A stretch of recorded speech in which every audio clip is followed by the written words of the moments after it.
This is SP50, the Athens Senior Rotary Club message with Herbert W. Armstrong. The date is January 13, 1983. Ambassador Television Production, Media Services for the Worldwide Church of God. Copyright 1983.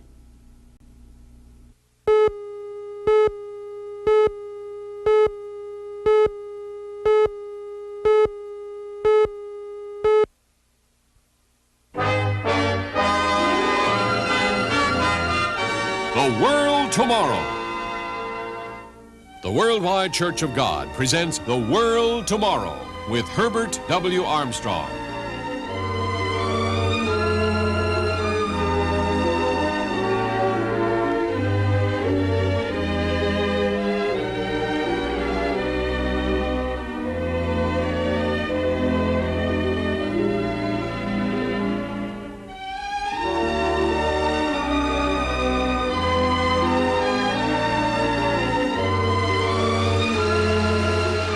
Ladies and gentlemen, Herbert W. Armstrong.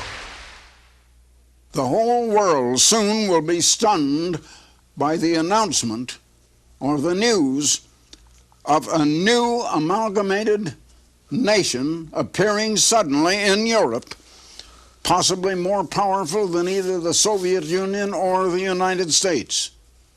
Now, recently, I addressed the very prestigious Rotary Club of Athens, Greece, concerning this very situation that is rising over there, this very new development. And now I want to give you a very brief commentary on the ancient city of Athens, narrated by Art Gilmore and followed by my address before the Rotary Club of Athens in Greece. Athens, the ancient cultural center of the world, is considered to be the birthplace of Western civilization. At its peak, during the 400s BC, Athens was the world's most powerful and most highly civilized city. From it sprang works of drama, history, poetry, and philosophy that have greatly influenced literature and thought throughout the centuries. Athenian architects built masterpieces of classical beauty. The ruins of many of these structures still stand as monuments to that age. The large flat hill called the Acropolis is surmounted by the Parthenon, the finest building constructed in ancient Greece. Its white marble columns seem to define classical Greek architecture. Across from the Acropolis stands Mars Hill, where the Apostle Paul revealed to the Athenians of his day the identity of the unknown God to which they had erected an altar. Paul also traveled to Corinth, directly west of Athens, and established a thriving church. Intriguing ruins of temples, roadways, markets, fountains, and theaters still stand today. East of the Acropolis, the first of the modern Olympic Games were held in Athens in 1896 in the Panathenaic Stadium, constructed of marble. It can hold 70,000 spectators.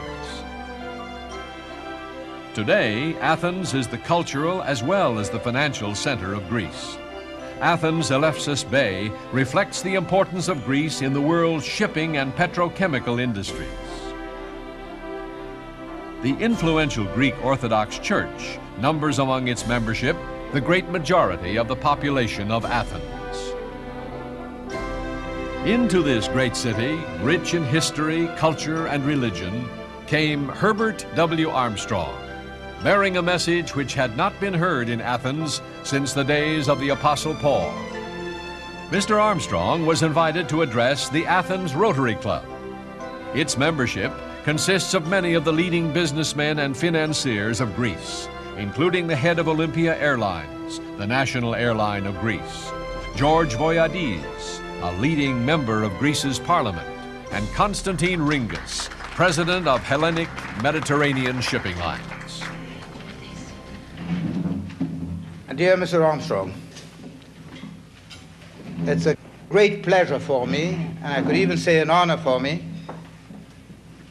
to welcome you to our city and to our club, which is the senior Rotary Club of Greece. But I'm passing over to my language in Greek because I would like that all people would partake of this welcome we are going to be giving you. Thank you.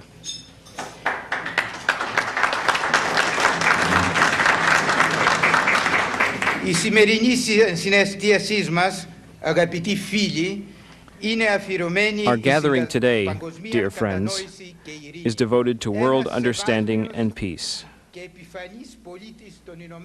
A very highly respected and distinguished citizen of the United States of America is to honor tonight the rostrum of our club, Mr. Herbert Armstrong.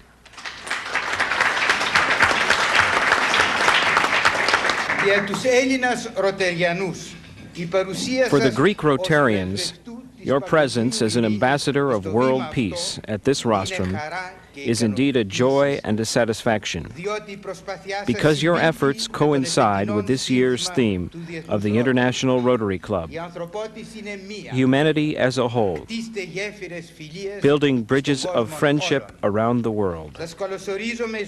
I wish to welcome you to our club and would like now to request the ex-minister and current member of Parliament, Mr. H.W.A, to briefly introduce you.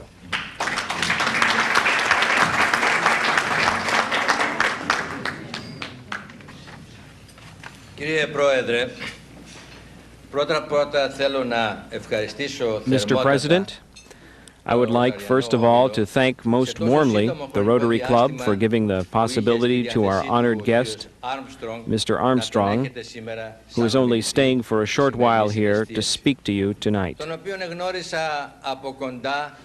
Because this man, whom I had the opportunity to meet personally on my trip to America when I visited the college he has founded in Pasadena, is one of the very few people in the world who both proclaims and applies the theme and the idea of peace without any personal incentives whatsoever.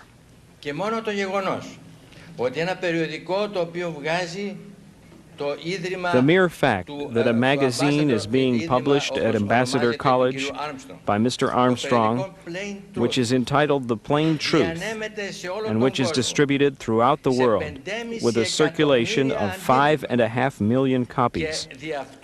A magazine that declares, proclaims, and supports the ideas of world peace and the love of fellow man. This mere fact makes Mr. Armstrong a man unique in the world, a pioneer in his field. So, I will say no more, because I am sure that we are waiting to listen to Mr. Armstrong and to the message he has to bring to us.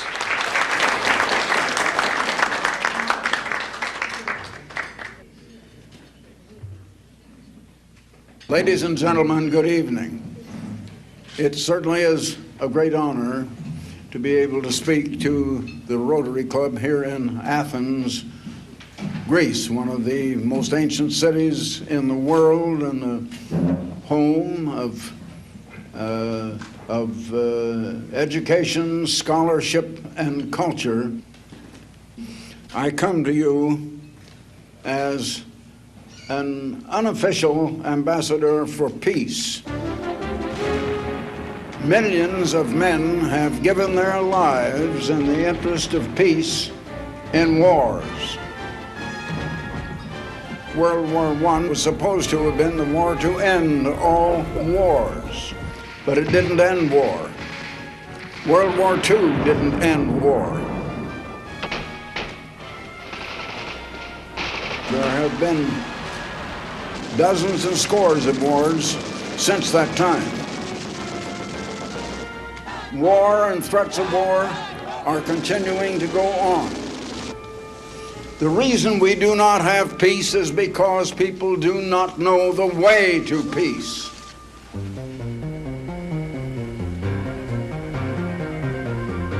But we live in a world today of awesome progress, especially in this 20th century. The progress has been absolutely awesome. At the same time, we are living in a world of appalling evils, troubles, heartaches, suffering, starvation. One half of this world is in absolute ignorance, uneducated. One half of this world is in abject poverty, living in filth and squalor. And such a condition ought not to be. Right now we are in escalating troubles. Crime and violence, disagreement between nations, and never has the world been as unrighteous as it is now in its living and in the dealings of people back and forth with one another or with nations. Armies do not bring peace to a country. We have not learned the way to peace. In November of 1919, that's quite a while ago, November 1919, I was a member of the Association of Commerce in Chicago, the Chicago Association of Commerce, and at a noonday luncheon of the members, the businessmen members of that association, Roger Babson, the great statistician, was our main speaker. Roger Babson said, "In 1 year, we are going to be in the throes of the greatest depression this generation has ever known." Present were many officials of great banks, presidents and board chairmen of great industrial corporations. They shook their heads. They didn't agree with him. 1 year later, November 1920, Roger Babson was the speaker before the Chicago Association of Commerce again. He said, "The year has gone by, I am back, and the depression I foretold is here with me." Mr. Babson said, "There has to be a cause for everything that happens. I want to tell you how I knew this depression was going to come and why you didn't know.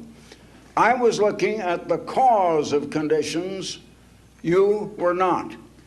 When I want to know what the temperature is in this room in the winter, I look at the thermometer on the wall." Mr. Babson said, "You bankers and you business executives were looking at the thermometers on the wall.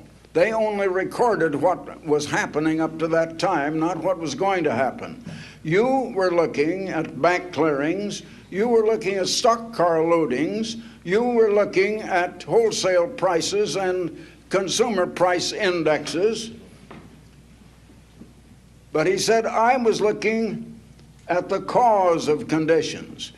I have found that when 51% of the whole population is unrighteous in its dealings with one another, we are going to have an economic depression." There are two basic principles I would like to bring to your attention in life, in our dealings with one another, how we live. One is, two people cannot walk together and get along together unless they agree. The other is, one of the two must lead. There must be leadership if you're going to agree and have peace. Now, regarding European unification, yesterday I was having a meeting with some of the officials of your country, and there was considerable discussion about the plans for the unification of Europe. As one of your officials said, world peace depends upon European unification. We not only have language barriers between the nations and nationalism, different aspirations and differences which have to be overcome, but many of the political leaders feel that they do not want to be church-dominated, and yet they're not going to be able to get together without the cohesiveness of church domination and the church bringing them all together. You see, even the church is divided between East and West. I can tell you, however, that I fully believe that rift is going to be healed. And I fully believe that unification will be unexpectedly and suddenly achieved, and the whole world is going to be stunned and astounded when it is announced that there is, in the continent of Europe, a new political unification, a nation as great or greater than the Soviet Union or the United States of America. Up to now, the principle of two walking together in agreement has not occurred. The churches have not walked together. The nations have not walked together. Different nations have their different aspirations, and they go to war over their ideas and to settle their disputes. Now, how did this spirit of antagonisms between individuals, between families, between nations, how did it all arise? How did it start? We look back to origins, and it had to be one of two origins. It either had to be evolution, or it had to be special creation by the great creator God. The theory of evolution, which has become the very basis of all education today, especially in the latter half of the 19th century and through this 20th century, as the accepted idea of origins, it has not produced any peace. It does not give us any idea of why we're in the troubles we are. It gives us no solution, and it gives us no hope for the future. The Christian religion actually started, you might say, almost here in this country. All of the New Testament is written in the Greek language. Much of the early fathers of the Christian religion were living and working here in Greece.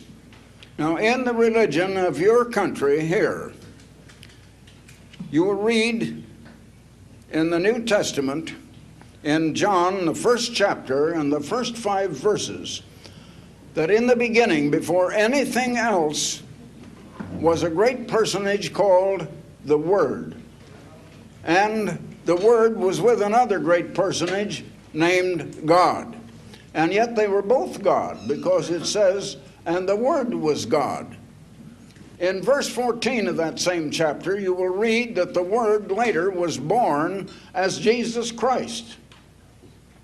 Christ always loved the Father and said, I have obeyed my Father and kept his commandments. In other words, two can't walk together except they be agreed.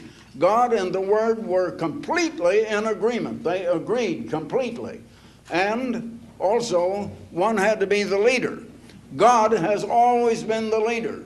Christ had said, I have obeyed my Father. He is the leader. So they had perfect peace.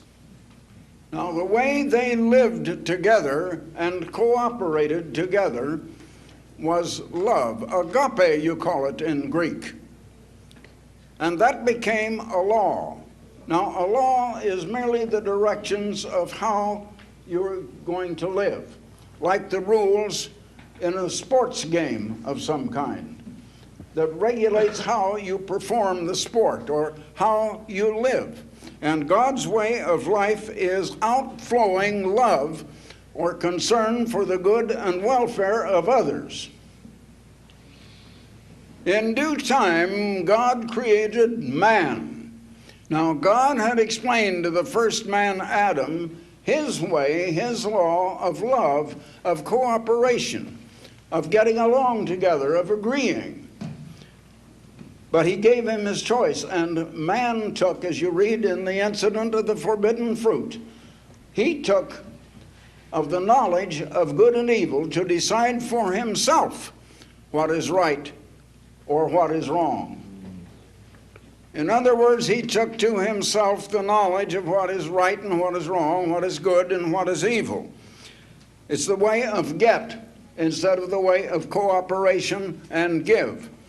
And man has been living that way ever since. This first man, Adam, taught his children that way. His oldest son, Cain, killed his brother Abel, and then he lied to God about it.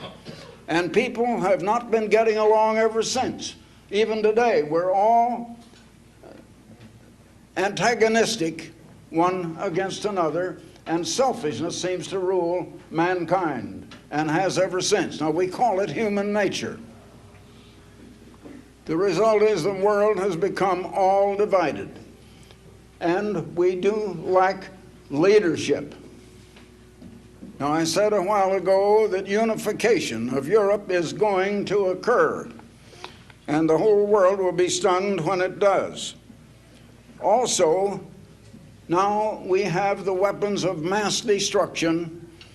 For the first time, 29 to 30 years ago, when the hydrogen bomb was finally perfected, that can annihilate every human being, every human life on the face of the earth.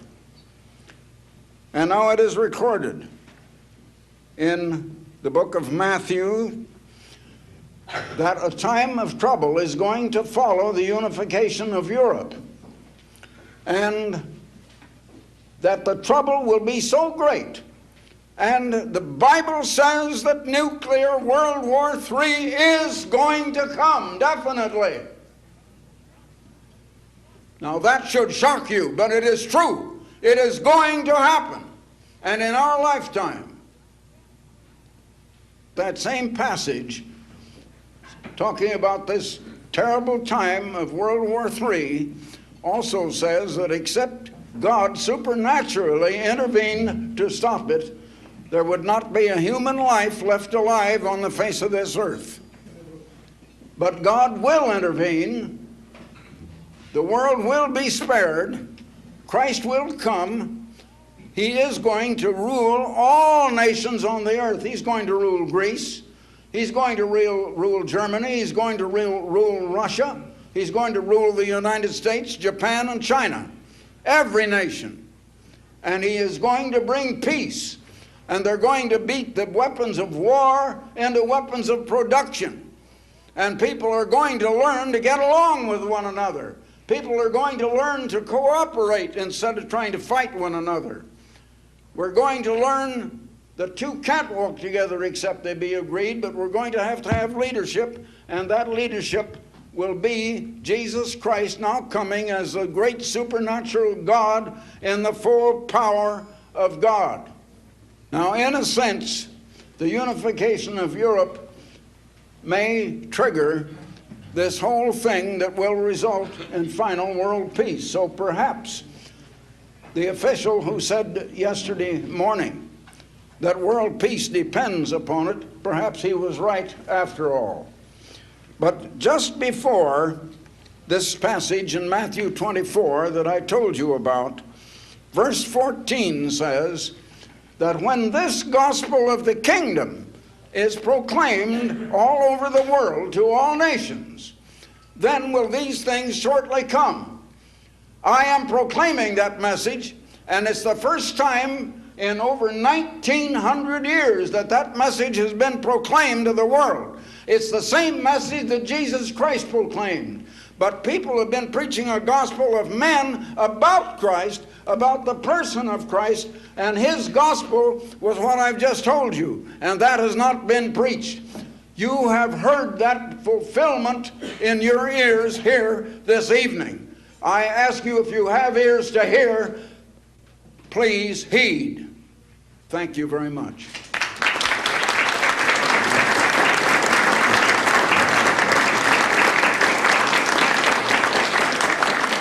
And now I would like to send you, gratis, a book I've offered once or twice before on this program. Are we living in the last days? Can you prove it? Are we actually living in the last days of this present world, of this present civilization? It's a very shocking situation. You need to know the time in which you're living. You know, Jesus Christ said one time, you can tell by the weather signs whether it's going to rain or whether you're going to have sunshine, but do you know the signs of the times? Do you know what is going on in the world? We need to know the condition of the world in which we live. This booklet is Are We Living in the Last Days?